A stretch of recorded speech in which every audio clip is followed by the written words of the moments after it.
प्रिय विद्यार्थियों, स्वागत आपका श्री श्याम कॉलेज पादरा के YouTube चैनल पर। देखिए, हम बात कर रहे हैं BA second year Rajasthan geography की, और इसके अंतर्गत हम बात कर रहे थे राजस्थान की जलवायु।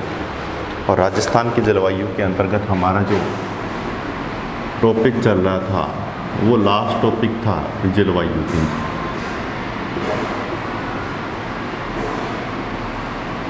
देखिए, ये जो टॉपिक चल रहे हैं, आपको लग रहा होगा सर बहुत धीरे करवा रहे हैं। बात धीरे की नहीं है।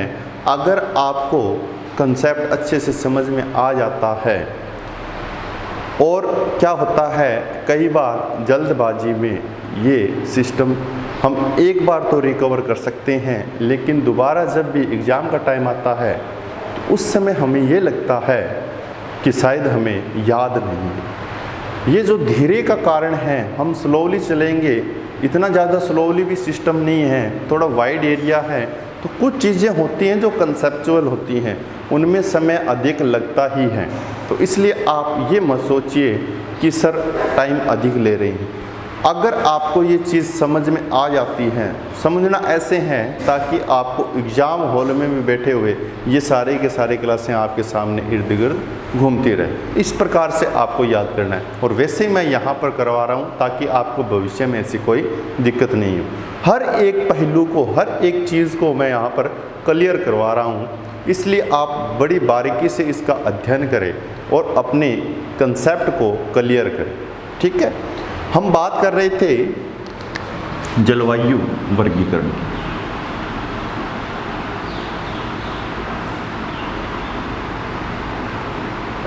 जलवायु वर्गीकरण में हमने पहला वर्गीकरण देखा था जो भारतीय मौसम विभाग के द्वारा था। अब हमने लास्ट कक्षा में बात की थी doctor Vladimir Koppen. Doctor Vladimir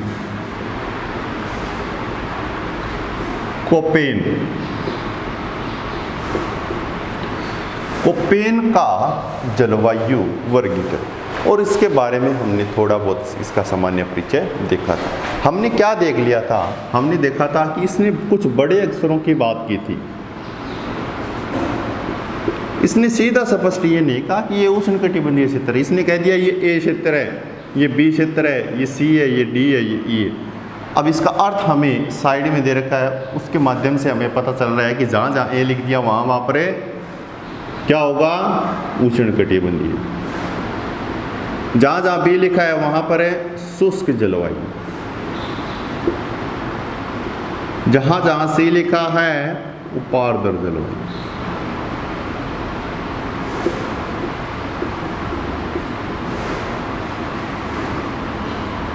उपोष्ण या शीतोष्ण कह सकते हैं। डी जहाँ लिखा है शीत जलवायु, ई जहाँ लिखा है ध्रुवीय जलवायु। अब हम बात किसकी कर रहे हैं? विश्व की बात नहीं कर रहे हैं। न तो हम विश्व की बात कर रहे हैं, न हम भारत की बात कर रहे हैं। हम बात कर रहे हैं राजस्थान की। चलिए देखिए, राजस्थान।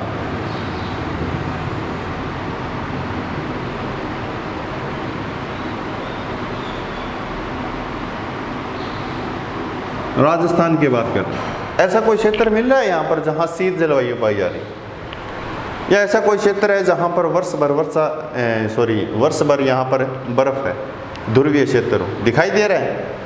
न तो हमें ध्रुवीय क्षेत्र दिखाई देता है राजस्थान में, न हमें शीत क्षेत्र दिखाई देता है राजस्थान। दिखाई देता है? ये डी और ई छोड़ो, यहाँ पर देखिए शीत और ध्रुवीय, ये क्षेत्र यहाँ दिखाई दे रहा है? नहीं।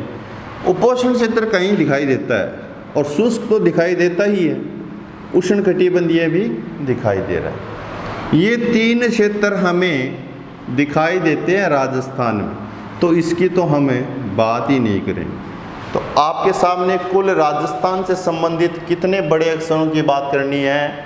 3 बड़े अक्षरों की।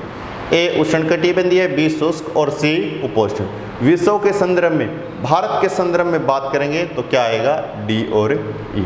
इसका फुल क्लासिफिकेशन जो है वो विश्व के संदर्भ में है, जहाँ बहुत सारे आपको जलवायु प्रदेश देखने को मिलते हैं। इस ए के अंतर्गत भी छोटे छोटे आपको देखने को मिलेंगे, बी के अंतर्गत भी मिलेंगे। बी में कुछ 2 टॉपिक्स हैं वो हम डिस्कस करेंगे यहाँ पर। तो देखिए, कोपेन ने जो जलवायु वर्गीकरण प्रस्तुत किया उसके अंतर्गत कौन कौन से भाग लिए। 2 को मैं यहाँ इरेज कर रहा हूँ, 3 आपके पास में जलवायु प्रदेश है। अब देखिए, कोपेन ने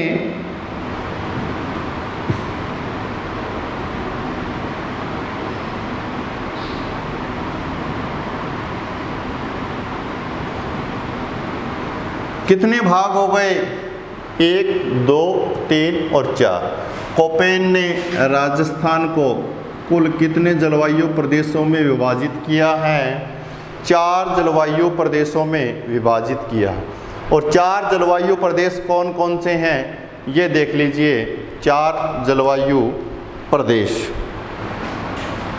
देखिए, ये जो क्षेत्र इसने बताया, ये क्या कहा, BWHW। अब आप कहोगे सर ये क्या हो गया, आपने न तो कोई नाम लिखा न कोई जलवायु लिखी, ये तो आपने सिर्फ और सिर्फ BWHW लिख दिया, ये क्या मतलब हुआ? मैंने कहा सिर्फ ये किसकी बात करेगा, इन सांकेतिक भाषा का प्रयोग करेगा, छोटे और बड़े दोनों अक्षरों। ये नहीं लिखेगा कि ये जलवायु इस प्रकार की है। इन शब्दों का अर्थ हमें पता है, ए का मतलब क्या है, बी का मतलब क्या है, बड़े W का मतलब क्या है, गर्म क्षेत्र होता है, ठीक है। H का मतलब क्या है, जहाँ तापमान 18 डिग्री सेल्सियस से अधिक होगा वह H होगा। इस प्रकार से हमें इनके शब्दों पर नहीं जाना है, इसके अर्थ मैं आपको यहाँ बता दूंगा। हमें क्या आवश्यकता है, सिर्फ वो ही देखना है। ऐसे तो इसका विस्तृत अध्ययन करेंगे, हो सकता है 6 महीने लग जाएं, अचंभा होगा, है ना। इससे आगे का क्षेत्र BSHW, इससे आगे का क्षेत्र, ये बात की थी हमने शुष्क क्षेत्र की, भारतीय मौसम विभाग में। ये बात की थी हमने अर्ध शुष्क क्षेत्र की, भारतीय मौसम विभाग के जलवायु वर्ग की। इससे आगे का क्षेत्र जो उपार्द्र और आर्द्र दोनों को सम्मिलित कर रहा है, CWG, क्या है, CWG। और ये जो लास्ट क्षेत्र आपको दिखाई दे रहा है, ये क्षेत्र, ये किसका क्षेत्र है, AW। किसका क्षेत्र है, AW का क्षेत्र है, ठीक है। अब देखिए कुल कितने क्षेत्र हो गए, 4 क्षेत्र हो गए। इन चारों का अर्थ देखेंगे, अर्थ क्या है। तो याद रखना, कोपेन ने कितने भागों में राजस्थान के जलवायु को विभाजित किया, 4 भागों में। ए भाग दिखाई दिया आपको, बिल्कुल। बी भी दिखाई दिया है, बिल्कुल। सी भी दिखाई दिया है, बिल्कुल। डी कहाँ है, ई कहाँ है, नहीं है, डी और ई नहीं है, तो इसलिए हमने बात ही नहीं की है डी और ई की। अब देखिए, सबसे पहले AW को ले रहे हैं। AW का मतलब क्या है, क्या चीज़ है। ए का मतलब आपको पता है, उष्ण कटिबंधीय, क्या नाम है ए का, उष्ण कटिबंधीय। अब जो ये W है, ये W का मतलब है आर्द्र जलवायु। किस प्रकार के, आर्द्र जलवायु। क्या ये प्रदेश है। AW का मतलब हो गया उष्ण कटिबंधीय आर्द्र जलवायु। क्या हो गया, उष्ण कटिबंधीय आर्द्र जलवायु। अब देखिए, कोपेन ने एक चीज़ और भी बताई थी कि इसके अंतर्गत कौन कौन से क्षेत्र आते हैं राजस्थान के। तो दक्षिणी पूर्वी क्षेत्र की बात कर रहे हैं, यहाँ दिखाई दे रहा है आपको। तो वो क्षेत्र किस में आता है, AW में आता है। लेकिन इस AW को, उष्ण कटिबंधीय आर्द्र जलवायु को बेस्ट तरीके से कौन प्रदर्शित करता है, कौन का मतलब कौन सा जिला प्रदर्शित कर रहा है, जहां पर AW बिल्कुल स्पष्ट तौर पर प्रदर्शित होती हैं, तो उसका भी नाम दिया है कि बेस्ट रूप से प्रदर्शित करता है AW को कौन सा जिला, याद रखना भी, बांसवाड़ा। बांसवाड़ा जिला AW प्रकार की जलवायु को बहुत अच्छी तरीके से क्या कर रहा है, प्रदर्शित करता है। अब देखिए इससे आगे हम लेंगे ये क्षेत्र, नीचे से इस प्रकार से चलें, CWG की बात करेंगे हम, CWG।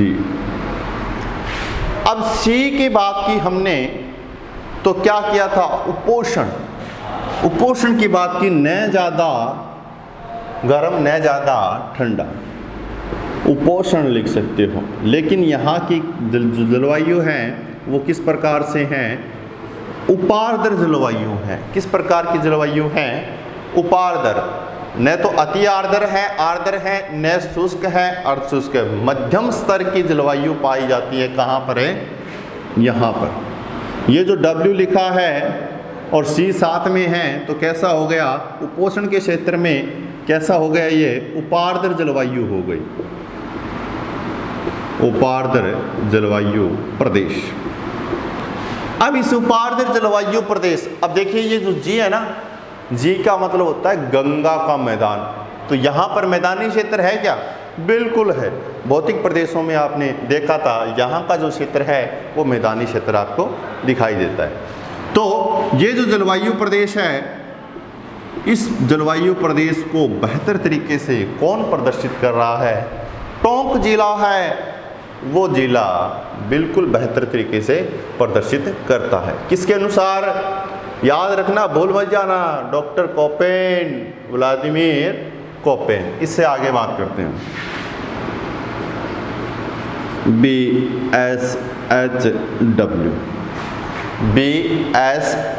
BSHW। ये जो BSHW है, बी की बात करेंगे हम, तो बी हमने बात की शुष्क जलवायु। इस शुष्क जलवायु को हम क्या कहते हैं, मरुस्थलीय जलवायु। ये पूछा जाए मरुस्थलीय जलवायु किस प्रकार में आएगी, कई बार कंपटीशन में होता है। 4 ऑप्शन है आपके पास में, ABCD, ठीक है। तो शुष्क जो मरुस्थलीय जलवायु वो किस में आएगी, बी में आएगी। तो सामने वाला क्या करेगा, option A, option B, option C, option D।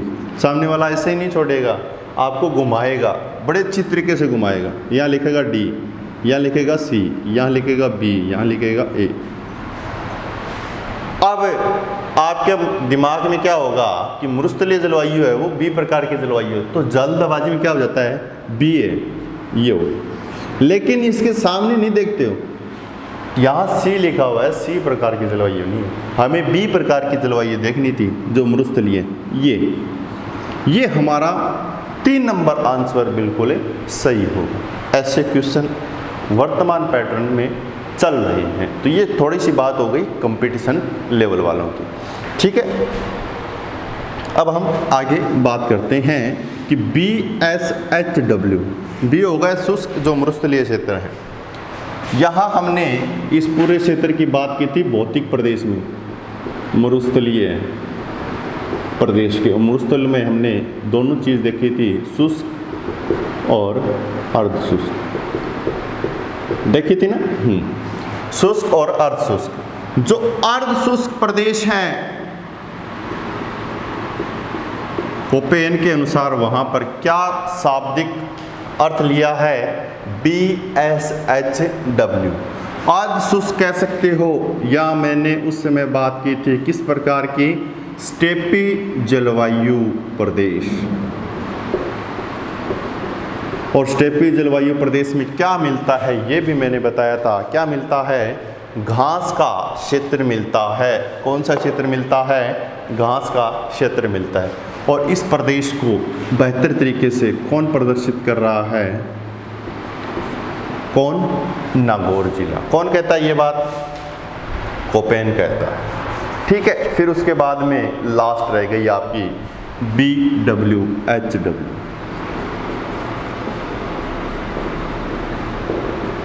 ये क्या हो गई, ये देखिए। अब BWHW, ये जो क्षेत्र है ये किस प्रकार की जलवायु का है? शुष्क। और किस प्रकार के कटिबंध में है? उष्ण कटिबंध में है। उष्ण कटिबंध में जो शुष्क जलवायु पाई जाती हैं, जो मरुस्थलीय प्रदेश पाई जाती हैं, वो कौन से में आएंगे? BWHW में। ठीक है। अब इस जिले को प्रदर्शित कौन करता है? देखिए, ये जो प्रदेश हैं, इस प्रदेश को बीकानेर जो जिला है वो बेहतर तरीके से प्रदर्शित करता है। अब देखिए, आप सोच रहे होंगे कि सर ने कोपेन का वर्गीकरण करवा दिया, लेकिन इसके अंदर का मैटर क्या लिखेंगे, क्या करेंगे? तो मैंने पहले भी बता दिया आपको कि आपको डिस्क्राइब रूप से सिर्फ एक ही वर्गीकरण याद करना है, जो भारतीय मौसम विभाग के द्वारा है। अब क्या करोगे? जो शुष्क प्रदेश था उसका वर्णन अगर कोपेन का आता है तो देखिए क्या करोगे? शुष्क जो भारतीय मौसम में आपको मैंने बताया, वो सारे के सारे विशेषताएं कहाँ लिखोगे? BWHW। अर्ध शुष्क वाली यहाँ। और गंगा के मैदान, जैसे हम बात कर रहे हैं उपार्द्र की, तो उपार्द्र वाला कहाँ लिखोगे? यहाँ। आर्द्र और अति आर्द्र वाला कहाँ लिखोगे? AW। इस प्रकार से उन विशेषताओं को यहाँ लिख सकते हो। और विशेषताओं को लिखने के बाद में ये ध्यान रखना कि सिर्फ हमें क्या लिखना है? एक तो क्षेत्र, दूसरे की बात करेंगे तापमान, तीसरे की बात करेंगे वर्षा। वनस्पति यहाँ पर मत एंटर करना, क्यों नहीं करनी है वनस्पति एंटर यहाँ पर? क्योंकि वनस्पति एंटर करोगे तो ये जलवायु वर्गीकरण गलत हो जाएगा, क्योंकि कोपेन ने सिर्फ तापमान और वर्षा के आधार पर ही इस जलवायु वर्गीकरण को प्रस्तुत किया था। तो वनस्पति एंटर मत करना, सिर्फ क्षेत्र, तापमान और वर्षा, और बेहतर तरीके से प्रदर्शित करने वाला जिला। ये चीज़ आप जरूर लिखोगे अगर कोपेन का जलवायु वर्गीकरण आता है तो आशा करता हूँ कि आपको जो वीडियो है अच्छे से समझ में आया होगा। इसके बाद में देखिए,